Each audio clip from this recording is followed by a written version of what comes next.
銅鑼灣咧素有日本涉谷嘅美譽，咁呢度人流咧由朝到晚都咁多喎。我哋而家位置咧係喺呢個 Sogo 呢一度，咁除咗呢個地標嘅 Sogo 之外咧，銅鑼灣呢度其實好多大型商場喎，後邊嘅希慎啦，跟住利園啦，跟住時代廣場啦，而 Sogo 嘅呢一邊咧就係東角啦，跟住世貿啦咁樣。呢度大大細細嘅品牌咧有非常之高端啦，到平民大眾甚至遊客必到嘅藥房咧，呢度都非常之多喎。咁有咁多嘅品牌嘅匯聚咧，令到呢一個區咧充滿活力同埋非常之多元化嘅。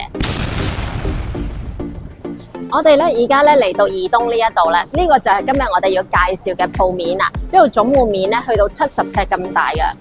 我哋今日介紹呢間鋪咧，嚟緊會分租一部分出嚟嘅。咁分租嘅部分咧就有呢條柱咧，一路咧去到呢一邊個門面啊。咁呢個門面咧，就算分租出嚟咧，佢都好大喎，佢去到35尺噶。我哋咧而家咧就入到間鋪頭嘅內部啦，咁可以見到咧呢度成間鋪嘅面積係大概6300尺嘅。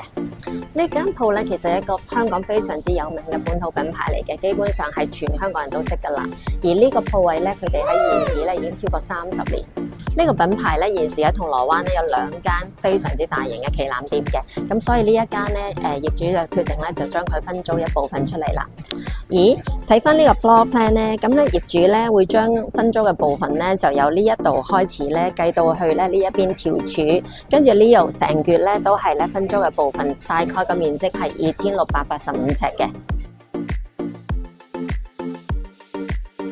呢橛咧出租嘅部分咧個產品嘅廣告效應非常之大喎，可以見到咧個位置係單邊啦，咁所以有2個非常之大型嘅落地櫥窗啦，咁24小時都做到產品展示啦。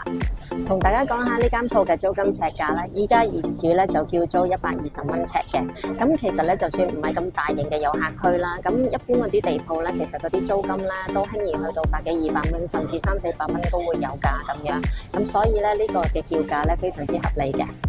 咁呢間鋪頭咧，除咗做服裝之外，仲可以做啲咩咧？咁其實咧，我都做過少少嘅 research 㗎。佢除咗咧做呢個服裝類啊、運動用品啊、藥妝啊、美妝啊、藥房啊，甚至咧呢個係大型嘅遊客區㗎嘛。咁所以做一啲本港特色手信啊、食品鋪頭啊，甚至一啲小型嘅超市或者便利店，佢都啱㗎。睇完呢間鋪啦，係咪好正呢？呢個品牌咧喺呢個位置咧已經有超過30年嘅歷史啊，咁所以咧佢已經有非常之穩定嘅人流，所以咧如果你租呢個鋪位嘅話咧，嚟緊咧係可以咧食正佢嘅客流，呢個係其中一個最大嘅優勢。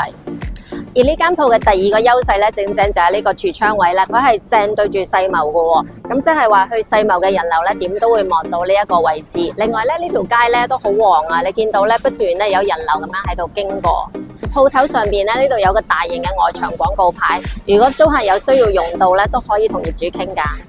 好開心咧，今次咧得到業主嘅特別委託啦，有機會咧幫大家咧介紹銅鑼灣一個咁核心、咁靚嘅地鋪俾大家。咁大家如果有興趣，歡迎聯絡我，我係利嘉閣工商部嘅 Lorraine。